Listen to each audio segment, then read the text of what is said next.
Welcome back to another episode of the Real Friends Podcast. We are putting episodes out pretty hot and heavy. So we have Kyle back on the podcast, and we are reviewing Beetlejuice Beetlejuice, and we'll do a little bit of the first Beetlejuice, but we just watched the second Beetlejuice together, and we both have a lot to say about it. So welcome back, friend. It's good to be back. It's funny because we watched this the same day that we watched Unforgiven, and they could not be more different in terms of movies. You're talking genre, writer, the time it came out, what it's trying to do, quality, also an important factor.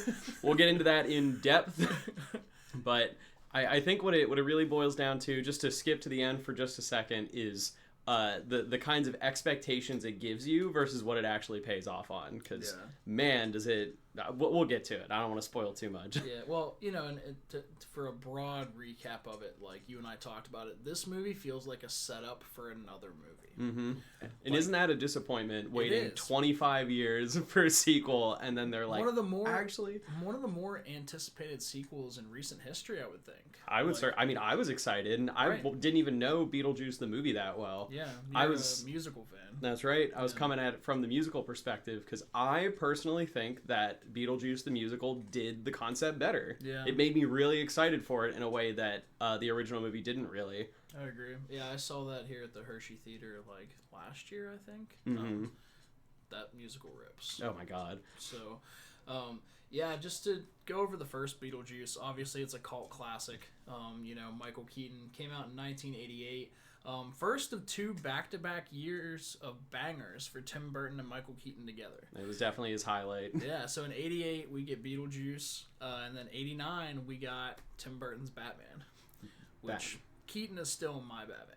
He is. You really can't do better. Like, he just embodies the character so well, especially for like the goofy era he was like, you know, making Batman films in. Yeah. It just worked. Yeah, and you know, Tim Burton did really well with the first Batman, you know, and then they made the second one, and they wanted to make toys, right, for the movie, and you can't really do that for the penguin that bites the head off of animals, and like, yeah. It's not really fun for kids. Yeah, it's not really for kids. That's not something you get in a Happy Meal. Doesn't appetize me very much. Yeah, so that's why we moved to the, you know, Joel Schumachers and guys like that after, which... whatever. It's a whole other thing. A whole other much shittier thing. Yeah. But, you know, the first Beetlejuice movie, we don't have to go over too much. The movie's 40 years old. You all know what it is. Mm-hmm. You know, I have a conspiracy theory about the Maitlands and how they died. I think their real estate agent actually caused their death. Interesting. She wanted so badly to sell that house. Mm-hmm. More than anything, trying to get them out. So I think that was her dog that ran out in front of them when they wrecked their car. Nice. I'm convinced she had them killed because she didn't seem all shook up, and she sold it right after they died. Yeah, that's a good point. I mean, like, those people just died, and you have no feelings about it at all? Okay. They're barely in the house to haunt it. Yeah. And you're already getting rid of them. Classic murder house scenario. So, yeah, there's also the point where Alec Baldwin picks up the book for the recently deceased, and he says recently diseased. I'm convinced he doesn't know how to read. Like Alec Baldwin himself. Yes, Alec Baldwin just doesn't know how to read. That's why he didn't know how to read safety and not safety on the gun. Like, he just doesn't know how to read. Is this a book? You know, I'm skipping... Oh, I'm not skipping around. I'm going chronologically. We're not talking about the movie at all. You're damn right.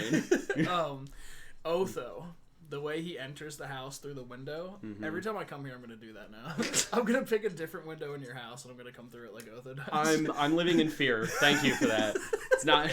I'm never going to sleep well again. You know, in a lot of movies I talk about who I think is the real villain, who isn't the real villain in most people's eyes. In this movie, I feel like it's Juno. Really? So Juno, you know, is the caseworker for them, right? And at one point, Beetlejuice was her assistant.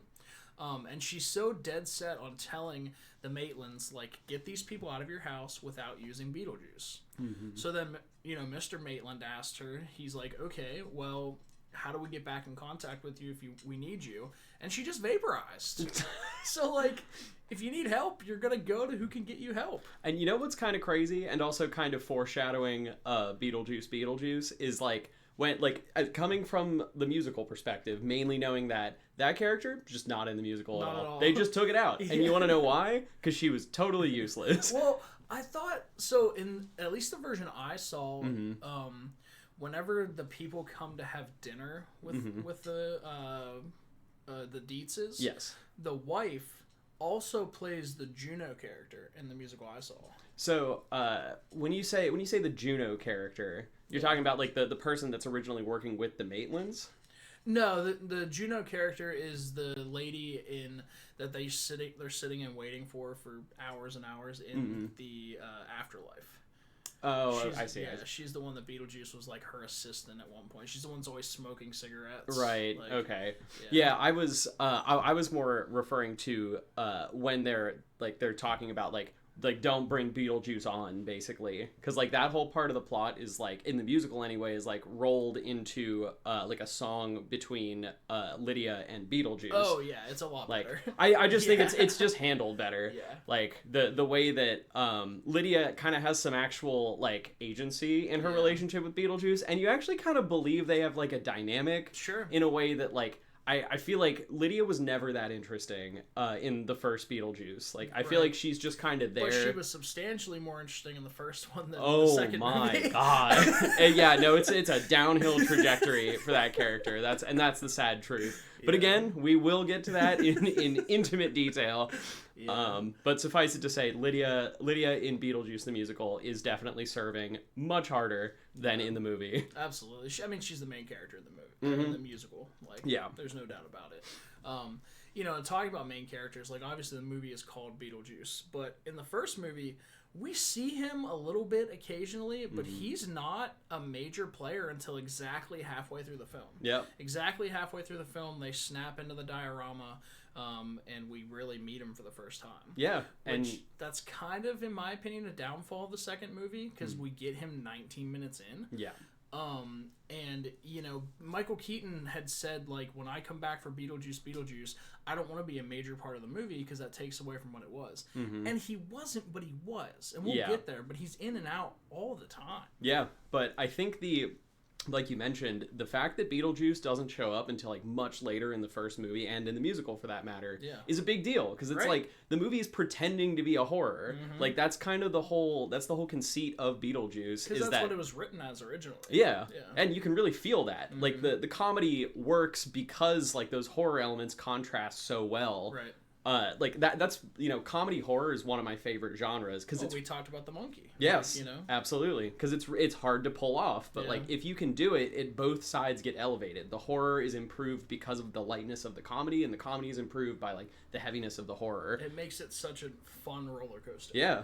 Absolutely. Like, as soon as you're really happy, it's like, oh no, Sean's mom got bit by a zombie. And you're like, oh my god, this matters now. The stakes are back. Yeah, like Beetlejuice trying to help the Maitlands and Lydia chase her dad out of the house. Like that, it's like funny until it's like, oh my fucking god, this guy's like legitimately doing? He's like actually out of his mind. And that just works really well, because you're like, he is a goofy character, but like because he's like a fourth wall breaking character, he can do anything. He can make anyone in the plot do whatever he wants, and like that there's a lot of potential in that. He's at least in the first movie, he's a trickster demon. Yeah, he's supposed to be a demon. Remember that. Beetlejuice is a demon, and that will become extremely important shortly. So in both movies, Beetlejuice drops an F-bomb. I think it's much more effective in the second one, but the first one's pretty funny. So, like, it's after the Maitlands have left the diorama and they left him down there again, and Beetlejuice is, like, rooting around, and he, like, kicks over a tree, and he's like, great fucking diorama! Like, and, like, it's pretty funny. But, so I had never seen that until I bought the physical media copy of Beetlejuice not long ago. Because when Disney bought the distribution rights, they took it out. Really? Because of course they did. Oh yeah, why not? Right? Yeah. Like admittedly, I do think that the second movie handles its fuck better. It is. It's because actually funny. Yeah, it kind of needs to be there. Yeah. But it is kind of weird that they would just like take a movie that they know has just the one fuck. It's like just an innocent, like not even needing to be there fuck. It's and the they're PG-13. Like, it's like what Hugh Jackman did in X-Men First Class when they go up, his cameo where he's just like, go fuck yourself. You know, like, it's great. Every PG-13 movie is allowed one F-bomb. Yeah. Just leave it there. So rock it. Yeah. Rock the F-bomb. Speaking of rock, Rocky Horror Picture Show. Fucking nailed it. Disney purchased the rights to that, and I'm convinced that when the Touch Me song, right? The touch me, whatever. When we flip back to the two alien girls, one of them's wearing Mickey ears, and they look super photoshopped. Oh, I hate that. I'm convinced they photoshopped ears on her. Not a fan. Really not a fan. Like, Disney, if you're gonna make everything like just as homogenous as possible, like don't do that to Rocky Horror, man. Do that to your Marvel movies. Like, that's fine, but not Rocky Horror. Yeah, I just that podcast is coming out after this one, but I just watched Rocky Horror for the first time ever. Oh, I had never seen it, and I can't stop listening to the soundtrack now. You're gonna have to be there for one of the live shows. Yeah, dude. I'm so stoked. Oh yeah, we did talk about that. Yeah, I was so stoked for that. So we also get the jump in the line scene, which I think that scene's awesome. It's such an iconic scene, and it is often imitated, but it is never duplicated. I completely agree. I've never seen another movie do one that well. Even the same director in the second movie. Yeah, imagine. Tried it again and it didn't work. Yeah, and that is the thing about Tim Burton, is that those moments in like his most famous movies, they almost trick you into thinking he's like a really great director because he has some like really inspired like scene choices. Every once in a while, like the creative design, like some of the big set pieces in his movies are like truly great. Like they are genre defining. But then the rest of the movie just does not support how great those scenes are. Like, I think it's kind of telling that like those scenes are really what survived the test of time, and then like kind of the broad plot of Beetlejuice survives otherwise. But like the specifics and the fact that like he's just chill to marry like a 16-year-old or whatever, it's like a big part of the movie, and it's like never really like she's not even that old, I don't think. Really? She's like 13. Like, yeah. Now I will say about Tim Burton, like Tim Burton has made some absolute bangers. Yeah. And then he also has some real duds. Especially in the years when he released 2 movies, because in at least twice that happened. The animated movie he released was really good. The live action was absolute crap. Like the same year Dark Shadows came out. I don't remember what the animated movie was. I forgot about that. Dark Shadows is horrendous. Yeah, dude. it's mid. So bad. Mid is generous. Yeah, fair. That's fair. I mean, it is like, I feel like it has so much to do with his creative team. Like, if he's got a good team, then the movie's probably going to turn out good. Yeah. Like, he didn't direct Nightmare Before Christmas, right? Correct. Like, yeah, I was just going to say that. Like, yeah, he definitely was on, because it's called Tim Burton, or like it's known as Tim Burton's masterpiece, right? That and Big Fish are known as his masterpieces. But yeah, he wasn't even the director for Nightmare Before Christmas. And that's probably for the best, to be honest. I mean, he's like, again, he has a vision, clearly. Yeah. And like, when you hear Tim Burton, like, you think of a certain kind of movie. You think of like, you know, like twists on all sorts of shit for no reason. You think of like, then you get Alice in Wonderland live action. Yeah, which is also extraordinarily mid. And Willy Wonka, or Charlie and the Chocolate Factory. Yeah. At least he tried. Yeah, like, you're right. At least he tried. There was effort. It didn't work out. The movie, I don't know why why Johnny Depp was making Willy Wonka a pedophile. Like, that was kind of know. It feels weird, you know. It's like I talked about this on the Rocky Horror podcast, but I look at Willy Wonka as like Frankenfurter. Like, they're very similar to me. Like, when you go up the elevator to, you know, Frankenfurter's lab, it feels like you're walking into one of the rooms in Willy Wonka's factory. Yeah. Like, it's very bright. He's standing there very ominously. Like, that's what he is. He's not a pedo. Right. Like, yeah. Like, there's like a descent into madness because you're like, this is my world now. You're not like, I haven't left this place in 30 years. Yeah. Like, why is this guy so like damaged? Like, that's what you get from Johnny Depp's Willy Wonka. Yeah. And it's not comfortable to watch. He was doing like a Michael Jackson thing. If Michael Jackson owned a chocolate factory. And that might be Ferris wheel in the backyard. Like, it might be exactly why it feels weird. Even the way he looked was kind of like shades of that. Yep, I agree. Yeah, I don't know. So the other iconic line, I timed it. 1 hour and 18 minutes in, we get the "It's showtime," which is, if jumping the line is not the most iconic scene, that is. That 2-second clip of him saying that. Like, Michael Keaton was in his bag, dude. And this movie came out where we were in a time in Hollywood where if you wanted a movie, you were either going to have it starring Michael Keaton or Tom Hanks. Yep. Those were your options. Absolutely. Was it a rom-com? Tom Hanks. Was it an action movie? Michael Keaton. Was it a weird period piece? Tom Hanks. Yep. Agreed. To this day, that's the case. Well, yeah, and Tom Hanks has gone downhill. I don't know what happened. I feel like Captain Phillips was the last good movie he was in. I would agree. I really haven't heard of him being in anything post Captain Phillips. He started doing stuff for Apple TV and like released a bunch of movies for them, and yeah, I don't know. Yeah, you got me. I'm not paying for Apple TV. After he had that thing where he was gonna fight a member of the paparazzi for getting too close to his wife. Oh wow! Like I feel like he's just descended into madness. And not even in a fun Tim Burton way, or Willy Wonka for that matter. Maybe Toy Story 5 he'll have a comeback because Michael Keaton went away for a really long time, and then Birdman was his comeback, and now he's doing well again. That's another one I need to see. Yeah, Birdman. I have seen most of it, but it's for us because it's about a theater guy. Okay. Like it's about a guy who like it's basically if Michael Keaton was Batman. I think, don't quote me, but it's like if he was Batman, but he's doing it in a stage production. Okay. And it's kind of Michael Keaton's story of coming back, like to do it. Yeah, apparently it's really really good. Yeah. So I want to watch it. Maybe we'll review that one. Love it. But yeah, everyone knows how it ends. Like, we have Deus Ex Sandworm. Yep.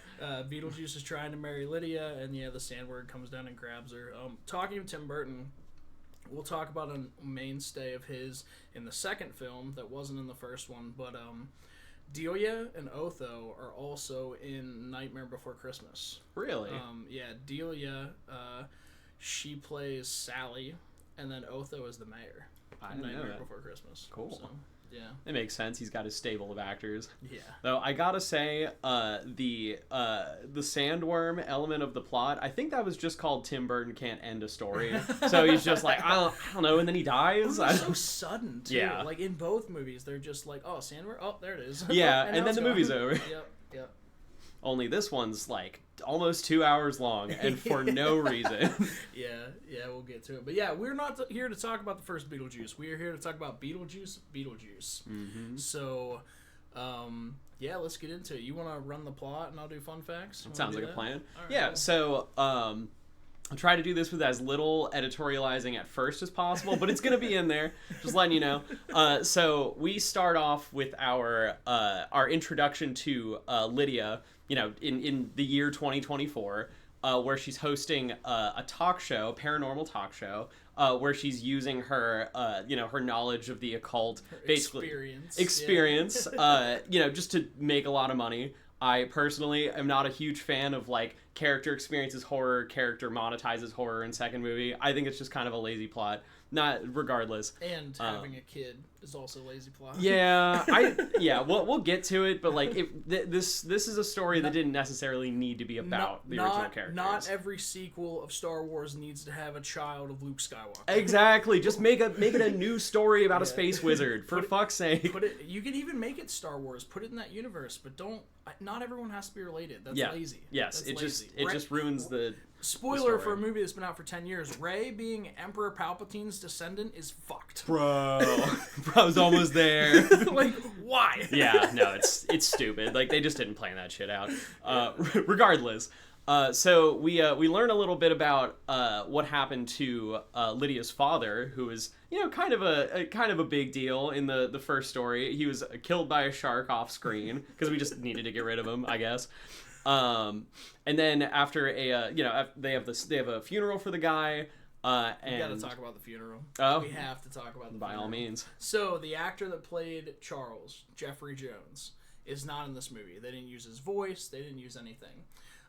So they kill him off, like I was just saying, with a shark attack. And at the funeral, they use a children's choir to do an a cappella version of Jump in the Line. Mm-hmm. Do you know why that's funny, Kyle? Why is that, Alex? Well, in 2012, Jeffrey Jones became a registered sex offender. Ooh. So, like, Tim Burton's the kind of fucked up that he totally thought about that. Mm-hmm. So having a children's choir sing at his funeral is fucking hilarious. There is some intention there. You can definitely argue that. No way that's an accident. Oh my goodness. You're absolutely right. And then at this funeral comes what is probably like the most out of place plot in a movie that, spoiler, is just full of out of place plots. It's like the whole movie. This is a The Shining, like the maze. What is that called?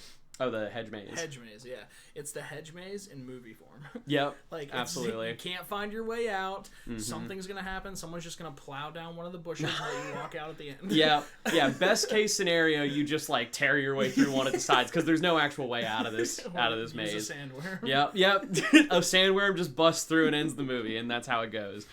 But then at this funeral, for literally no reason, we are we start to get to know Lydia's boyfriend / producer, who you meet early on in the movie, but you're just like, oh, he's just a dick. I don't really need to worry about him. Yeah. Because Lydia is having flashbacks of Beetlejuice, which I do have to say was pretty effective. Sure. Like the beginning of this movie was compelling. Yeah, it really tricks you into thinking it's going somewhere. Because like at first I was like, oh hell yeah, like this intro is like really engaging, and it actually recreates that feeling of like an 80s or 90s intro really well. Yeah, I mean you talk about her having the ghost house show. Like they did a scene where like Winona Ryder, Lydia Dietz, is in a ghost house, and it looks like it's the night vision camera. It looked cool. Yeah, like it was compelling. Absolutely, and the fact that that she can actually see spirits is like, it's kind of funny. Right. Like it works. It's not my favorite plot, but I won't deny that it works in the movie. Well, and we knew it from the first movie too. Yeah, and it's pretty important to this one as well. Absolutely. So yeah, we get to know Lydia's boyfriend, who's also this really pushy producer who's just obviously trying to make a lot of money. Like from minute one, you do not like this guy. Yeah, Rory. Rory is like Otho from the first movie if he was more sinister and kind of more of a bitch. Yeah, he is such a bitch. He's like as far as antagonists go, you're just like, I do hate you, but I feel like the movie doesn't hate you enough, to be honest. He's like, you've played GTA 5, mm-hmm. right? So the yoga instructor who's my god, it's the same guy. Clench your anus. Yeah, it's what a standout moment. But yeah, then he just makes her father's funeral all about him. By like proposing to her at the funeral, and in a series of extremely passive choices for Lydia's character, Lydia's just like, okay, and then like agrees to marry him at her father's funeral, which is like it's like funny, but like it's also like handled really awkwardly in the movie. Like you kind of feel like that secondhand awkwardness that I personally don't find very funny. Sure. I was just like, oh my god. But it feels very real. And I mean, you and I talked about this when we were watching the movie, but I had a pretty almost identical experience to this, but it wasn't a funeral, it was a birthday. When I was in elementary school, we went to a skating rink for a birthday party. And the girl whose birthday it was, her mom's boyfriend had everyone leave the skating rink. So a bunch of freaking 8-year-olds, he made us all leave and go sit down so he could make a huge show of proposing to the girl's mom. Ugh.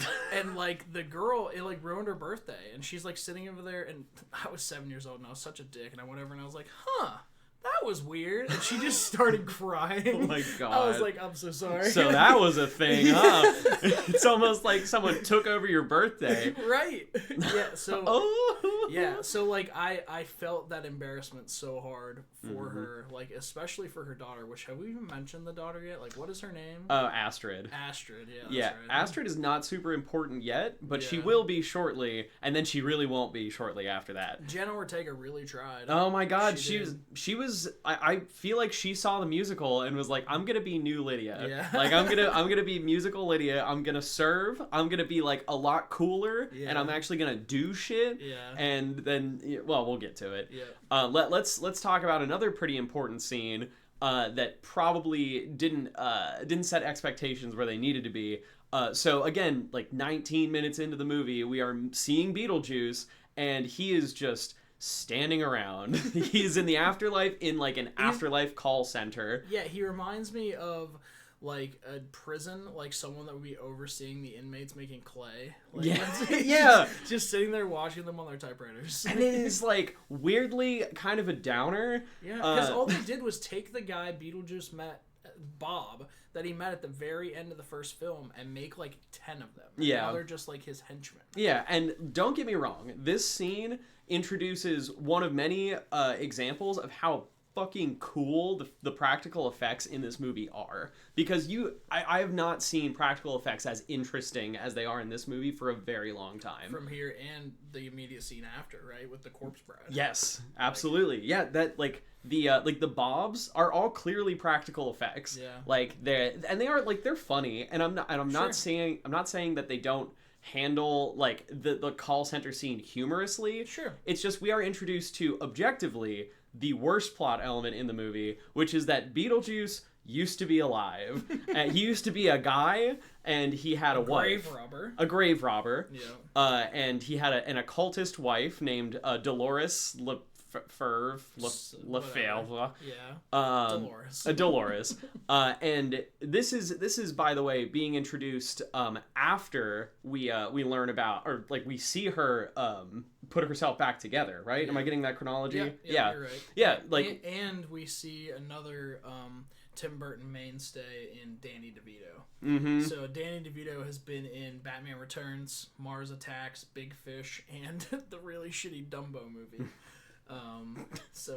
But shake my head. So he also has a cameo in this where he's a janitor, and he's just like cleaning the halls, and he walks in, and something happens where Dolores's like box she's been trapped in falls, and like all the pieces scatter, and we get a really, really, really cool scene of her putting herself back together. Yep.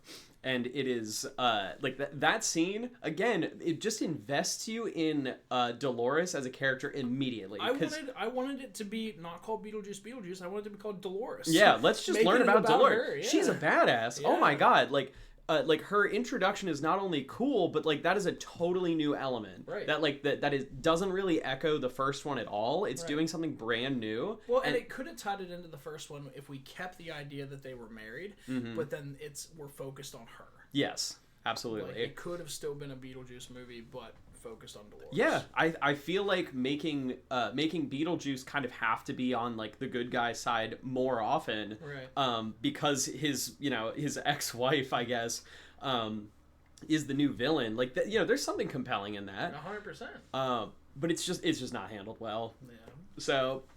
So Beetlejuice is in his corporate office taking calls that I know you can kind of infer what the calls are about because he's like a bioexorcist, like that from the first movie, but like you don't hear a single one of the calls, which I think is kind of interesting. Like you think you'd hear just like one of them, like just being like, I need someone out of my house. Well, and then... I can't remember if it's then or if it's a little later where you do hear someone like, hey, those people are still here. Like, yeah, that is later in the later, movie. Yeah. You're right. They do talk about it eventually, but like there's a lot of material in that, I thought. Like if you're thinking of expanding that lore, that's a way to do it. If you're going to force Beetlejuice on us 20 minutes into the movie, give me a reason. Yeah, and make it cool. Make it compelling.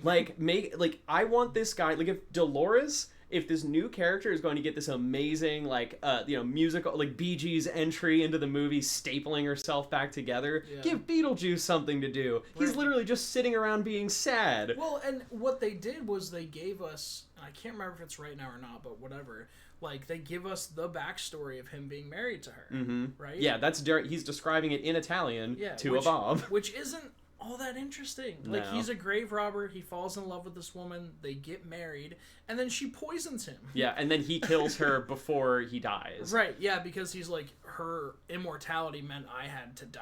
Yeah, right? And like, what? And then and then he hacked her to death. Yeah. That's it. And that's why she's in different boxes. And that's why Beetlejuice has the shit, because they're trying to give him a reason to have shit all over his face, not just that he's a demon. Yeah, like, why is that not enough? She poisoned him. Yeah. Like, okay. Whatever. Yeah, and there was a lot of potential, but it's not handled well because, spoiler, that is like the last time that it really comes up that they were married or that she was an occultist. It's kind of the last time that she does anything. Yeah. Other than the very end of the movie, like, so her whole thing is she's a soul sucker, right? Like, when she first puts herself back together, she sucks the soul out of Danny DeVito's janitor character. Yeah, and another very cool practical effect of him being turned into, like, a leather, or, like, this, like, emptied out shell that falls on the ground. Yeah. Like, it was clearly designed. And they did that a couple times, and, like, I don't know if the actress just didn't have enough time to be in more scenes, or if Tim Burton just didn't know what else to do with her. But, like, she could have been so much more compelling. Yeah, and that is plot number 1 that was really great that they don't do anything with. Again, spoilers, but we will get to the end. So, you know, we hop back from this, honestly, way too long background, like this scene Journey into the afterlife. Yes, where we're following Beetlejuice, and, like, he does this kind of funny thing where he's, like, just talking in this old Italian accent, describing the backstory with Dolores, and it is, like, yeah, it's funny, but it takes way too long. It does. And the movie definitely thinks it's supposed to be important, and it just isn't by the end. It would have been if we got more of her. Yes, but it just doesn't really come up much after this. Yeah.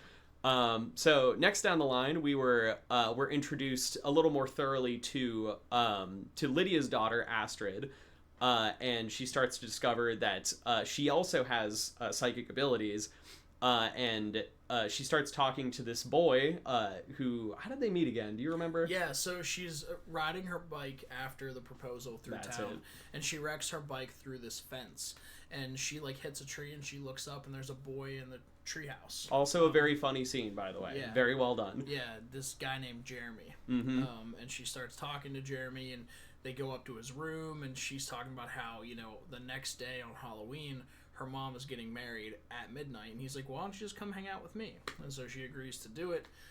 It's very cute. Yeah. Like, it's a good dynamic these two characters have. You kind of buy it. Yeah. And for a second, I'm like, oh, another new thing. Like, this is an interesting plot. I'm excited to follow Astrid's journey with this guy, whatever it turns out to be, because, like, this is going to keep them there in a similar way that, like, you know, Lydia didn't want to leave that house in the first movie. Right. But, you know, I can see that parallel, and I like it. Sure.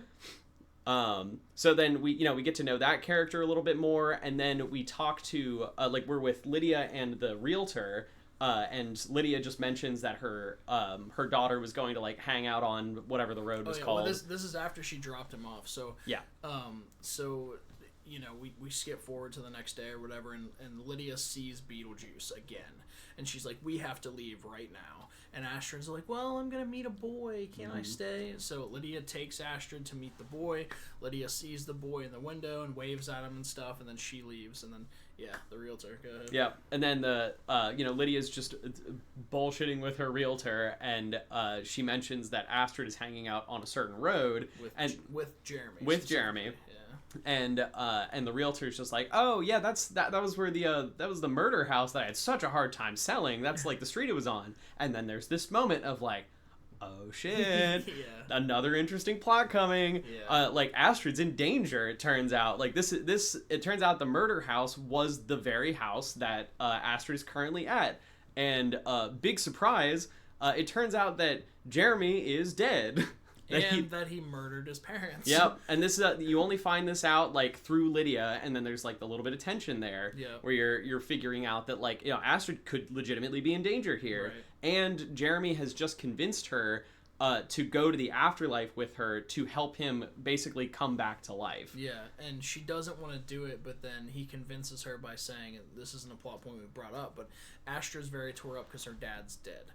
And her mom can see dead people, but can't see her dad. So Jeremy's like, hey, if you come to the afterlife, you can see your dad again. So she agrees. Yep. And then, so Astrid disappears into the netherworld.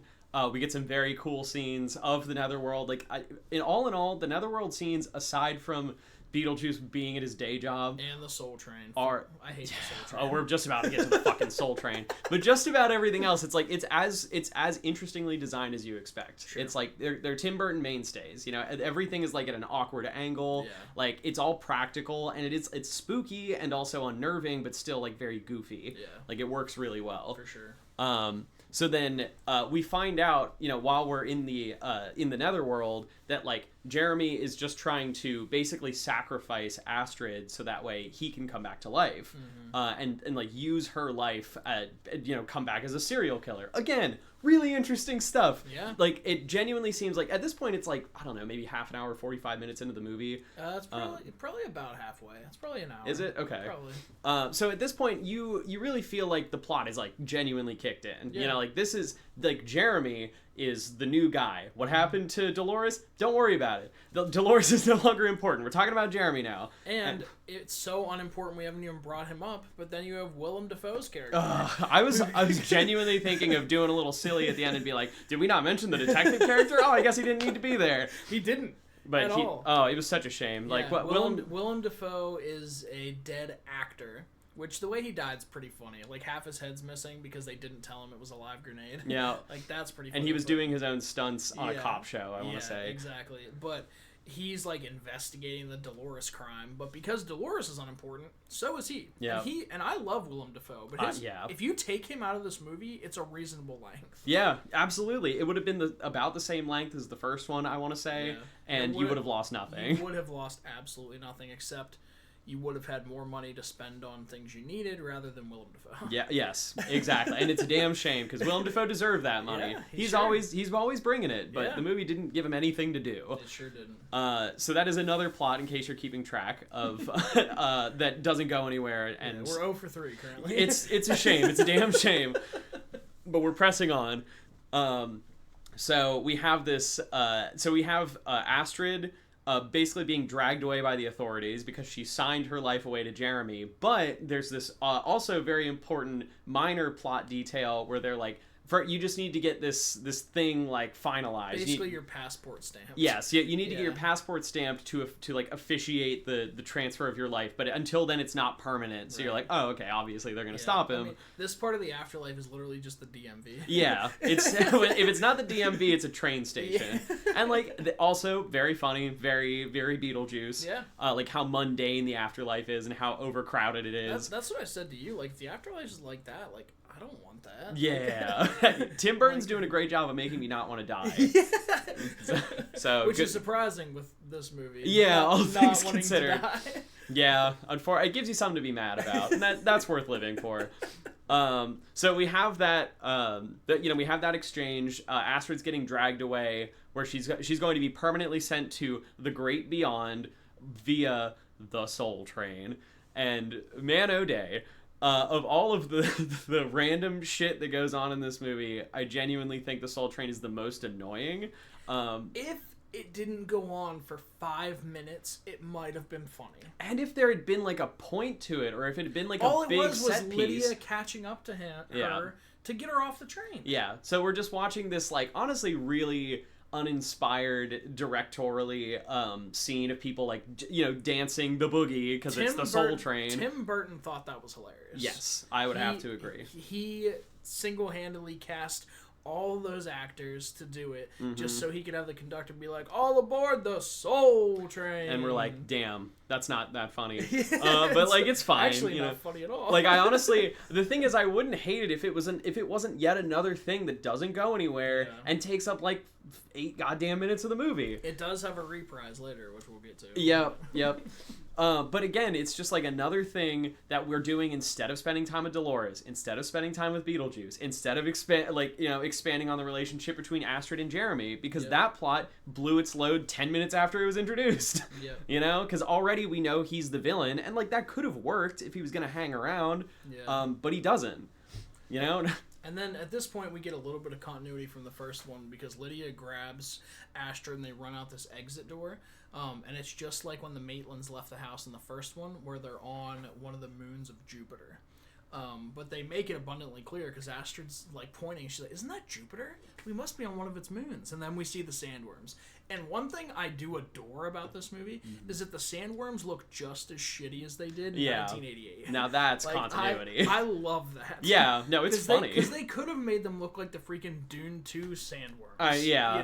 Which I was fully expecting to happen with the way most other things looked. But no, it's still the shitty practical sandworms. Yeah, and amen to that. Because if there's one thing we don't need, it's more CG artists getting worked to death just to make this stupid inconsequential joke work. Yeah. it's funny that it looks like shit. That works. Yeah, and then we hop back to one of our 7 storylines. Like, this isn't Lord of the Rings, all right? We don't need 7 storylines at once. And it's really funny, and the only reason I bring it up is because I want to tell another story from when we were younger. So we go back to the detective, and this lady walks in with a javelin through her neck, like his secretary, and is like, "Hey, like what did they call her? Something bag, a meat bag." Oh, meat bag, yeah. They're like, a meat bag is in the afterlife, and so this lady has a javelin through the neck, and it's really funny because in high school I threw javelin exactly one time. Like, I ran track and I threw shot put. And we're at a meet, and a kid gets hurt. So they come over to me like, "Alex, can you throw a javelin?" I was like, "I've never, ever done it, but sure." So why not? I run up. I did my best Leonidas impression, and I was sure I had crushed it. I was going to break a record.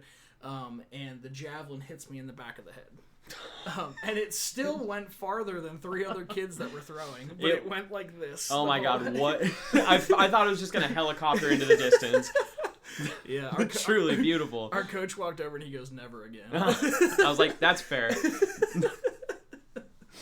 I just realized I'm looking at a plot synopsis just for the purposes of keeping track of what I'm saying, and it's interesting because they completely don't include another completely useless scene where the first person to actually say Beetlejuice 3 times in the movie is Rory, and it takes place like earlier in the movie than when Astrid gets taken into the netherworld. It's right before he proposes, I think, or no, right after he proposes, maybe. Yeah, it was right after, I want to say. So he's basically just doing that really annoying horror movie thing where it's like, "Babe, you're just imagining things." Like, he's just like gaslighting her because he's a dick and the worst. Well, our therapist said we have to embrace our fears. Yeah, again, not particularly funny.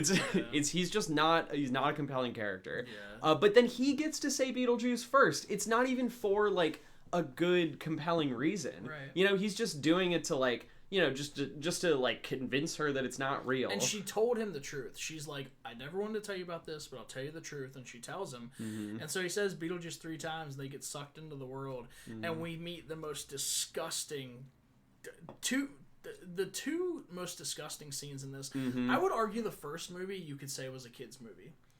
Yeah. This movie's not a kid's movie. No. This movie would gross kids out because... Keaton, you walk in, Keaton, Beetlejuice is like a therapist, and he's like, "Who's gonna spill their guts first?" "All right, me." And he like literally spills his guts like all over the ground. Pretty good practical effects. Yeah, and then he creates a baby Beetlejuice. Baby Beetlejuice was the worst. So bad. Oh my God. And it's because he's introduced by literally like Lydia just suddenly getting pregnant and just like shooting the baby out, and like it is nowhere near as fast as that phrase might have implied it was, because it takes like 10 seconds. It's like gross. It's like really gnarly, and then like the baby like shoots out, and it's practical and it looks cool, but I also hate it. Yeah, I hated it like so much. the execution was good, the idea was not. Yeah. Not a fan. Yeah. But yeah, that just to bear in mind, that is how this movie uses its one and only saying Beetlejuice 3 times. This is like a 6-year-old putting together an 100-piece puzzle where he just shoves the pieces in where he still fit. Right? Instead of like waiting for the moment when that piece would have fit perfectly, like when Lydia really needs him because like she needs to work with him to save Astrid in the afterworld. We do get it later, but we already did it. Right. We already had that scene, and you wasted it on your Rory? Yeah. Like, fuck Rory. Oh my goodness. Because the other part about it that makes me mad of that too is like he goes right back to his whole denying thing. He's like, "Oh, I just passed out. It was a dream." Yeah. Like, annoying. If you're going to give something that's so iconic to a character, then make it a part of their character. Yeah. Like all it does is, we'll get to it later, but it turns to when he sees him later on, and he's like, "Oh, it's you." Like he remembers him, like, but no, he doesn't, because he's like, "You're the thing from my dreams." Right. Yeah, he's just denying and denying, and F that guy. Yeah, no, that character did not need to exist. But we're talking about my least favorite part of the movie to go to my favorite part now. So they get back from, Saturn's moon, and they go back to the DMV, and we see Jeremy at the front of the line, and he gets his passport stamped. And they're like, oh no, like, it's all over. And then it reveals that Beetlejuice is the clerk that stamped it. And I cannot remember exactly what... Oh, yeah, I do. So...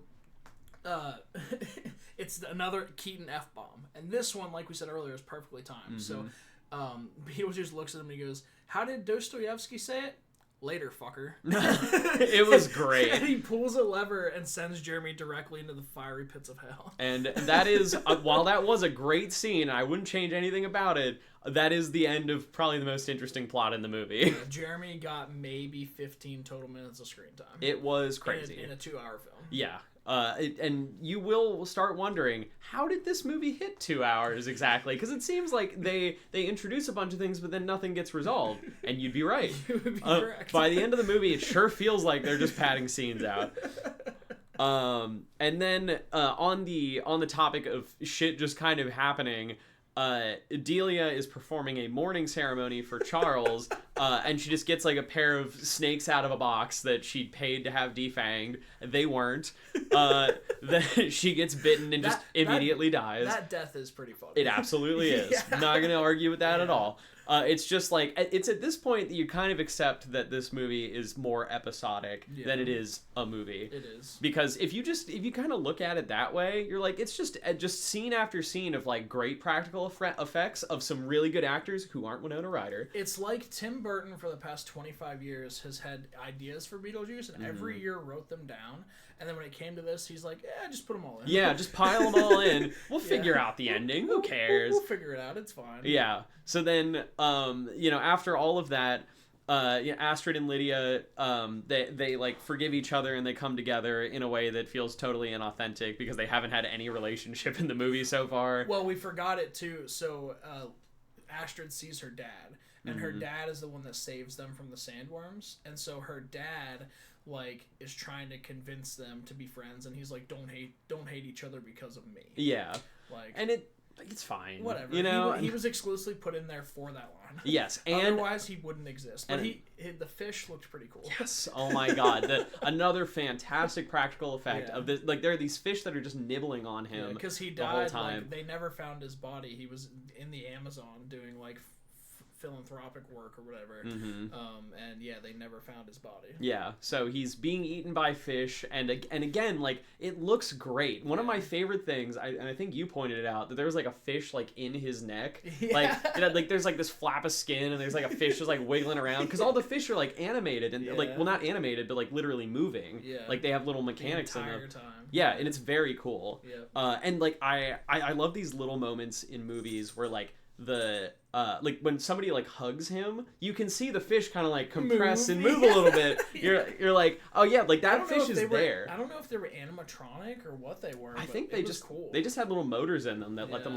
wiggle around because they were obviously not it's CG. Like what's that fish? The bass on the wall. The singing bass. That's what they were. Yeah, he was being eaten alive by singing bass. So that's a movie I want to see. I would watch the shit out of that horror movie. I wonder if that's in the public domain yet. They already got themselves a Winnie the Pooh horror movie. Yeah, and this Wednesday I'm going to see, I don't know his name, but the guy that plays Arthur the Clown, there's a Mickey Mouse horror movie.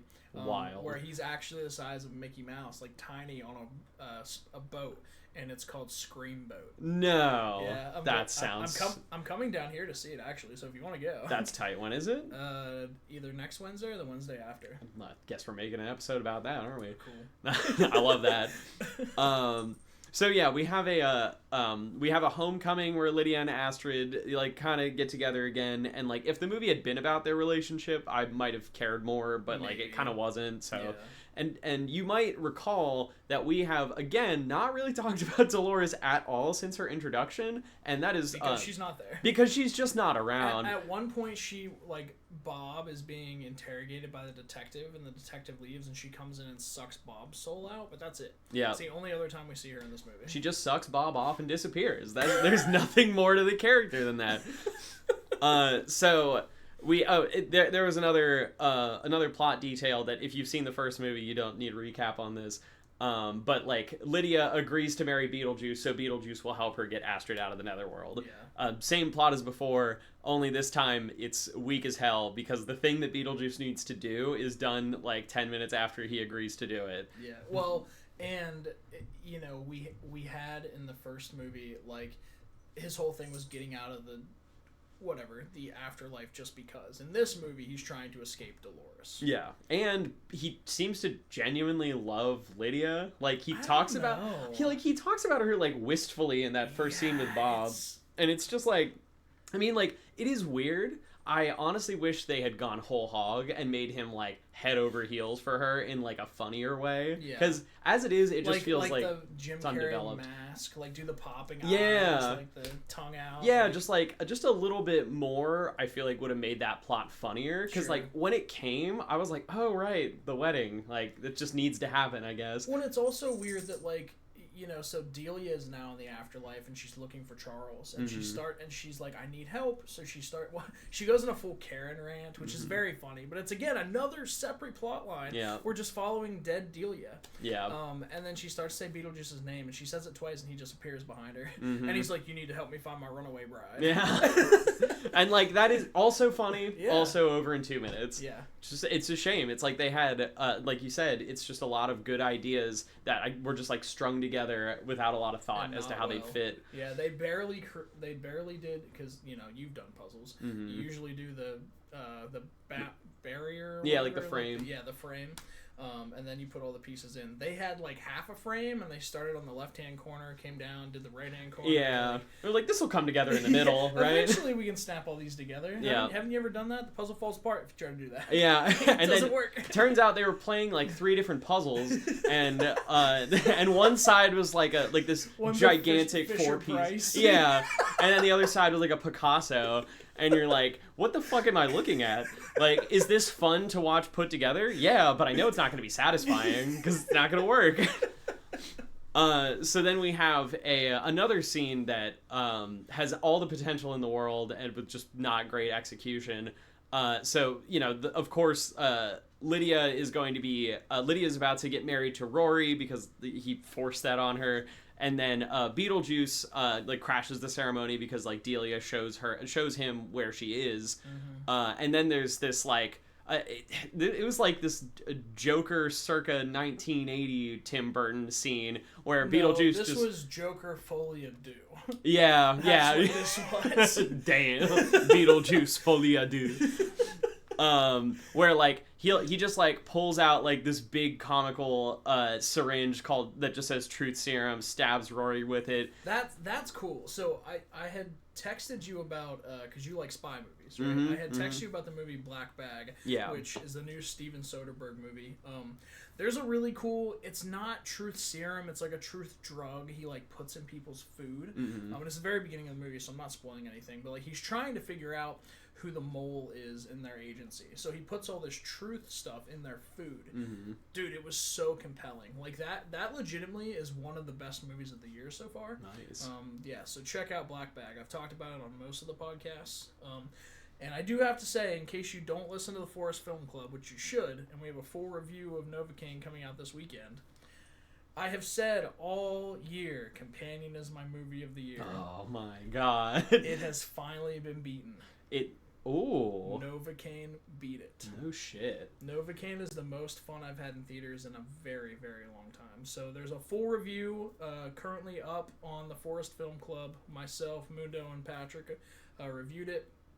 Novocaine is so good. But the same night we watched this, and we'll bounce back to it, I showed Kyle Companion for the first time. Jack Quaid is killing it, apparently in both movies. Yeah, what did you think of Companion, just real quick? Just a real quick aside, it has made me want a new genre of movie that has that like snap turnaround into it's just a normal horror movie until it becomes an action movie. But there needs to be this new genre of movies where like it's just like a typical horror movie at first until this one really weird out of left field element turns it into an action movie. Oh, like the Menu. The remake of The Hills Have Eyes. You ever seen that? No. So the remake of The Hills Have Eyes is like, it's a pretty fucked up, scary horror movie. I've never seen the old ones. I'd like to. But there's a point in The Hills Have Eyes, which, spoiler for a movie that's been out for 25 years. Again. Sorry. There's a point in that movie where the one guy is so fed up with these inbred fuckers that are attacking his family that he decides, and this is my favorite thing in a horror movie, when it's daylight and the people decide to fight back. And he decides he's going to track them down and fucking murk them. Hell yeah. And it becomes an action movie. Yeah, isn't that such an amazing transition? Yeah. I guess we'll review Hills Have Eyes also. Love it. I fucking love that first movie. The second one's fine. Like the lead singer of Black Flag, I can't remember his name off the top of my head, but he's like a big part of that movie. Nice. So, yeah, the second one's alright. Or maybe that's Wrong Turn. It might be Wrong Turn. They're basically the same movie. Too many movies to keep track of. It just depends on if you're in the desert for The Hills Have Eyes or if you're in West Virginia for Wrong Turn. Exactly. Yeah, you can just kind of squint your eyes and you're getting the same experience. Yeah, but getting back on track, like, yeah, you know, we have this part where, they inject Rory with truth serum, and what everyone has known all along, Rory is just using Lydia for everything. And, which you know the second that you meet him. And Astrid knew it too, and she brought it up at the wake. She was like, you just, like, leech off of my mother. Like, that's all you're doing. But, yeah, he tells Lydia that he thinks everything she had was a farce and that he's only marrying her for money. And so they had this so dumb of a storyline, but it makes sense. They had met at a dead partner's retreat because Lydia's husband died and this guy had gone there because his wife had died. He tells her, yeah, no one ever died, I just went there to pick up chicks, which that's basically just making Wedding Crashers canon to Beetlejuice. Yeah. give me Vince Vaughn as Rory and I might have liked it. Honestly, I think I would have had more better expectations for what to expect of the character. You know? Yeah, it's just like, yeah, this guy's obviously a dick. The movie doesn't do much to convince you otherwise, and then it turns out he's a dick. Whoa. So that's one plot resolved. But yeah, we have that little moment. He sucks. Whoa, shocking. And then and then Beetlejuice immediately begins his marriage to Lydia. And then there is this very it is. They're trying to recreate Jump in the Line. Yeah. But it's so fucking long. Yeah. Dude. They do the whole song. I don't remember what the song was. I don't either. But we at looked first, it up, and I thought it was just a song made for this movie, but it's not. Like, yeah. It's a legit movie. And it starts out. A legit song. It starts out with genuinely, again, so much potential because it's doing a similar thing, but kind of elevating the Jump in the Line. Right. Instead of them just like getting up, from a table, they're legitimately doing a whole dance number. Yeah, and then there's throughout the church. And then there is like this element of horror in the way that like they try to, like, when the spotlight hits them, they immediately start dancing and singing, and like the song is coming out of their mouths. And you can see in their eyes that they're like, oh my god. Yeah. It's great acting. Oh yeah. Like the idea that you see in their eyes that they're terrified, but the rest of their body can't stop. Yeah, and like there was a lot of potential for that to be like a really interesting, like, climactic battle where you're actually like fighting Beetlejuice because only the people who are currently in the spotlight are being forced to dance. Right. So then like they could have stopped him in some way, like kind of getting around the musical part of the scene. Like that would have been a cool fourth wall breaking moment.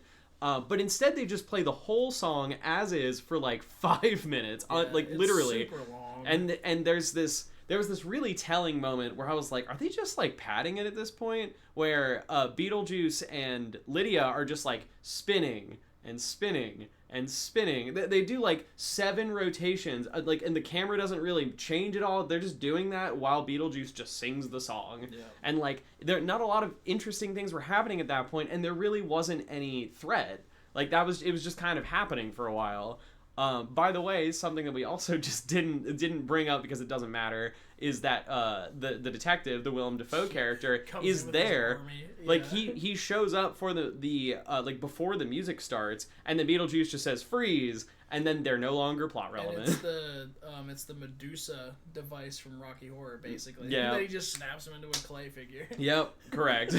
And then that character is safely out of the way of the plot again, until the end of that scene.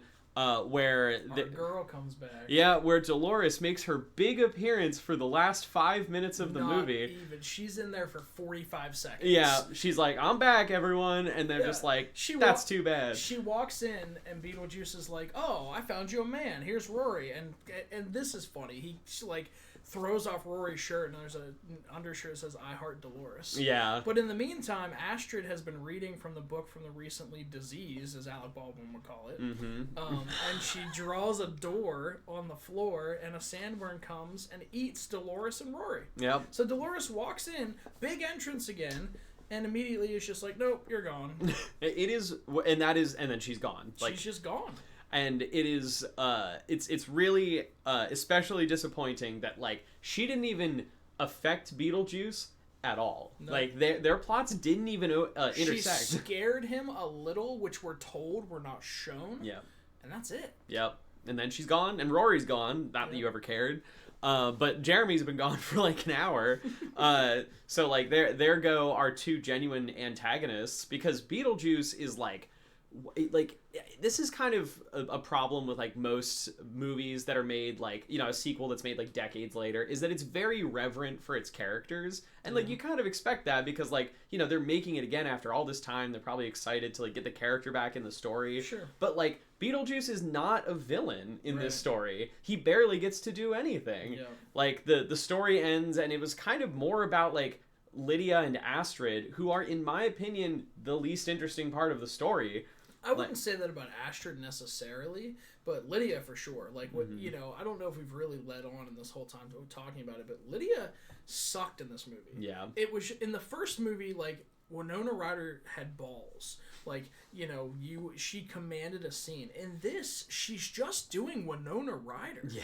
She's not playing a character. She's just doing Winona Ryder from the shittier parts of Stranger Things. She reminds me of when she was undercover in Mr. Deeds. Like, that's like what a reference. Just wide-eyed and like doesn't know what's happening and Deeds. Yeah. Like, shut up. Yeah. And like, I love Winona Ryder, but maybe I don't. Yeah, you know? right? Like, I mean, I think, again, I feel like it was a director issue. Yeah. I feel like she wasn't really given anything to do, and she wasn't given, like, an emotional motivation. She's just like a defeated mom. And, you know, I guess we should finish the movie. So all that happens then is that Beetlejuice is like, hey, you still have to marry me. And Astrid's like, no, she doesn't. You violated bringing a live person into the afterlife. She doesn't have to marry you. And then they say Beetlejuice 3 times. Beetlejuice evaporates. Yeah, right? Because this movie's all about its laws for some reason. Yeah, and then so Lydia decides she's going to retire from the show and start traveling the world with Astrid. Astrid gets married. We see Astrid immediately give birth. And it's baby Beetlejuice. What? Yeah, it's baby Beetlejuice. And then we realize that all of that was a dream. All the end part was a dream. Lydia wakes up. Beetlejuice wakes up beside her. And then Lydia wakes up again. So she's having dreamception. And the only reason that scene happened was because we're getting a Beetlejuice. Mm-hmm. We're getting a trilogy. Yeah, it has to happen. Is that confirmed? Well, no, but it's going to happen. I mean, if you look, like, Wikipedia said it was a budget of $100 million. They made almost $500 million. Yeah. It's going to happen. Like, yep.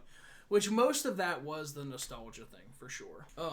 But yeah, getting back to the idea of her being a defeated mom, like, I was telling you when we were watching this, and I've heard this from the Chocolate Bear on the Forest Film Club podcast too, there is no way you can convince me that Lydia Dietz from the first movie would get married and have a kid. Yeah. You cannot possibly convince me of that. And her character is totally different. Right. To the degree that it's like, why'd you even make it Lydia? Right. It could have been anyone else.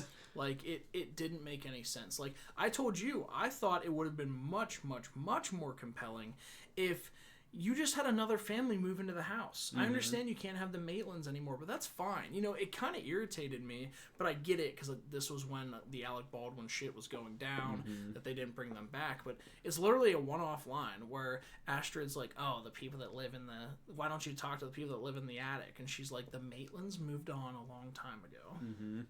Which...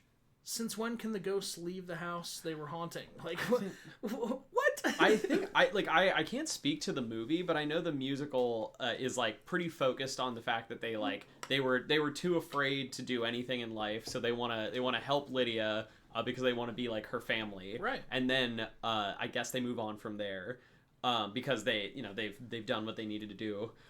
Their death in the musical is kind of wild. It hurts. Yeah, like, right. He's building the baby crib, and then they electrocute themselves. Yeah, it is actually, it gives me goosebumps in a way that like I feel like the Maitlands were extremely disposable in the movie. They just needed to be there for Beetlejuice to like, they're like this, like milquetoast like suburban people who need to be scary, and that's a great concept. So I'll give you the analogy I used on my the Rocky Horror podcast. I think that Mr. Maitland and Brad are like the same dude. They're just white bread. They're just there to be there, and the women they're with are the powerhouses of the relationship. This is I know we're about 3 subjects deep, and we will get back to Beetlejuice, but I do think it is worth mentioning that I'm currently, for the first time in my life, listening to the Series of Unfortunate Events books in audiobook form, and Tim Curry. Have you read them or no? Nope. Yeah, I've never read them before. It's my Tim first. Curry's... Tim Curry is he's reading every one of them. From it's like Harper Books. Oh my god. They fucking nailed it. Is it on Audible or what? I listened to it on Libby, which is just like a library app that's free, but it's definitely on Audible. Like I'm sure it is. But yeah, this is a recommendation you cannot set aside. You need to listen to those books. Because I read the books like as a kid. I read all of them. Yeah. I love them. I never read them before, and they hold up. Dude, they're great. And they're dark. Honestly, any media about a series of unfortunate events has been great. Even the Jim Carrey movie was fun. Yeah, it was. And then the TV show's really good. Like, I want to see Patrick that. Harris, like it's very good. Mm-hmm. And Patrick Warburton as Lavender Snicket, great, right? Fantastic choice. More. Yes, in my mouth right now. Yeah, so good. What is it? But back on like basically what was going on with Beetlejuice. Yeah. So Nate was there when we watched both of these movies, right? We watched Clint Eastwood's Unforgiven with Clint Eastwood, and we recorded a podcast for that. It'll be coming out after this one. Mm-hmm. And we watched Beetlejuice after that in the same night. And not only is that just a wild combination of movies to watch, but like Nate was also like we were discussing how like the movie just doesn't really seem to know what it wants to do. Well, and a good preface for that is he has never seen the first Beetlejuice. Yes. And like I really don't feel like you need the first Beetlejuice to appreciate the second one. Anything. No, because the second movie has nothing to do with the first one. It just shoves some characters in. So the first one is similar to the second one in the fact that they didn't really know what they were doing either. Yeah. Like they just made up rules throughout it, but it's still entertaining. It's part of the charm. The story's not great, but the movie is. Yeah. The movie's not trying to do too much. This movie's trying to do way, way, way too much. Yeah, and it's unfortunate because genuinely, if you removed every element from the first movie that isn't Beetlejuice, like if you just made it about Astrid, Lydia's daughter, who's obviously not even a thing in the first movie, just made it about her. Some girl. Yeah, and it could have started with her running into the Jeremy character, and then the whole plot about him being a serial killer could kick off. And then like that could have been the movie. Like then Astrid's like, shit, I got tricked out of my life. Like I need Beetlejuice's help or something. But then like how include Dolores in that part of the plot, make her an obstacle to get to Beetlejuice. Because then like the movie is still about him centrally. She could catch up to Beetlejuice and imprison him, and then she's the one trying to get you to say my name 3 times. Yeah, all that kind of stuff. Like that would have been compelling because then you can use Astrid to go save Beetlejuice. Yeah. Yes. Absolutely. We could write this movie. Yeah. Honestly, we should have. Damn it, Tim. Maybe we will, and we'll just make them different characters. Yeah. Yeah. so just that the we same. Can't get sued. Damn right. It doesn't need to be Beetlejuice. It can be literally the same concept done better.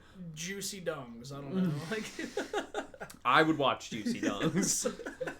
I mean, maybe let's go with Juicy Donk for the sex factor. Okay. We're just writing a porn now? Yeah, okay. Yes. So, her name is going to be Astrid with 2 S's. It's Ass-turd. Yes. Yeah, Ass-turd and Juicy Donk.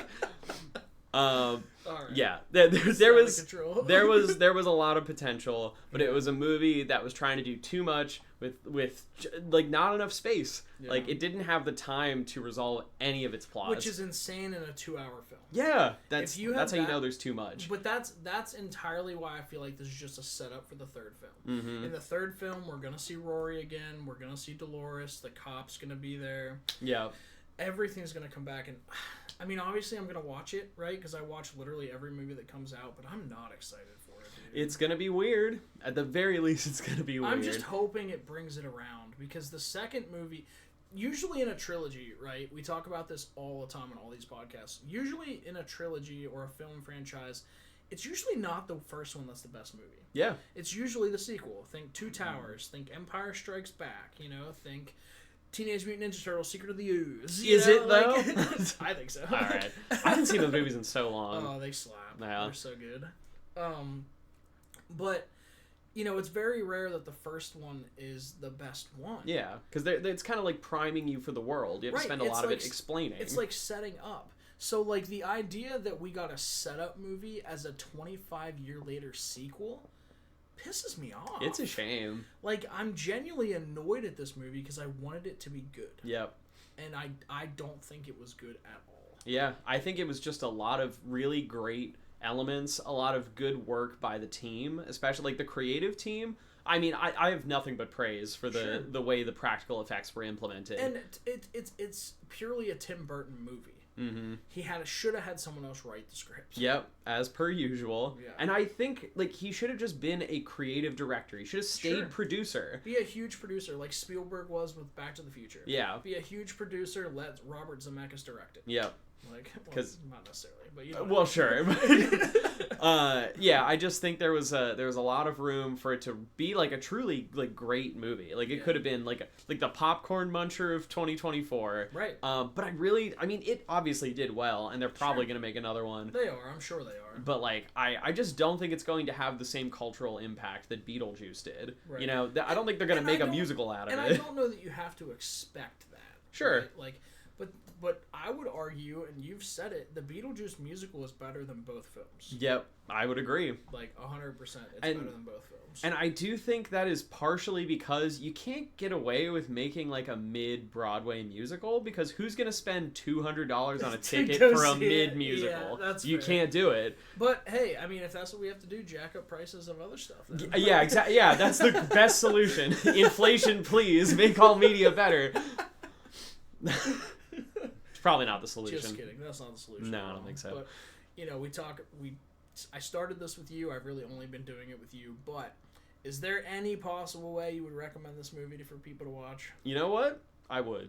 I would Yeah. recommend it. Yeah, I would with a giant asterisk afterwards, knowing that you aren't gonna walk away from it with a satisfying, cohesive movie. Yeah. But if you are okay with just watching it scene to scene, if you're the kind of person who can really appreciate the practical effects, and you just want to see Michael Keaton being a weirdo, you can do a lot worse. There's definitely a lot of charm that you can appreciate. Absolutely. There is. I mean, this is the third time I watched it. Like when we did this, so it's not something I've refused to watch again. Yeah. Or anything. But yeah, I wouldn't spend money to watch it. Yeah. I would see what streaming service it's on, and a Friday night with your significant other, put it on. Yeah, I would agree. But I would say this is probably the weakest film we've reviewed. I think so too. Yeah, it doesn't come together in a way that's really interesting, because the first movie was good because it was messy. Right. You know, I think that even the musical is it comes together emotionally a lot better, but it's Sure. still just weird. It's messy, but it's not disjointed. Yeah. This movie is disjointed. There were so many people we were introduced to strictly to be introduced to them for the next movie. Yeah. I'm convinced. I'm convinced there's already a script for the third film. There has to be. If there's not, this is a colossal fail. Yeah, I would agree. And why? The character of Fox, the detective, should have been out in the second draft, unless there is there was He's a full massive part of the third one. Yeah, he's actually important for some reason. Yeah, but maybe he's the big villain in the third one. that'd be cool. Something like that. And You know, it'd work. Dolores and Beetlejuice work together. I don't know. Yeah. But don't give me all these characters and then give me nothing else, because I'm so unsatisfied now. That's going to make me not even satisfied. Yeah, and that's a damn shame, because they stopped making Satisfries like a decade ago. I know. So how could we possibly be satisfied now? Thanks a lot, Burger King. Damn you, Burger King. Just kidding. We love you, Burger King. Nah, shout out. If you want to sponsor the podcast, let us know. Yeah, you can contact me by email. When I was in Spain, I didn't eat typical Spanish food. I had Burger King, so hit up your boy. If you go overseas and get a fast food burger, you're gonna have a much better time. Dude, they look like the picture. Yeah. But all right, let's get out of here. That's probably a good idea. That has been Beetlejuice and Beetlejuice. Beetlejuice is pretty good. Beetlejuice is pretty not. Beetlejuice doesn't exist yet, but it might be good. There's a chance. It's gonna happen. We'll have Kyle come back on when that comes out. Hell yeah. Yeah.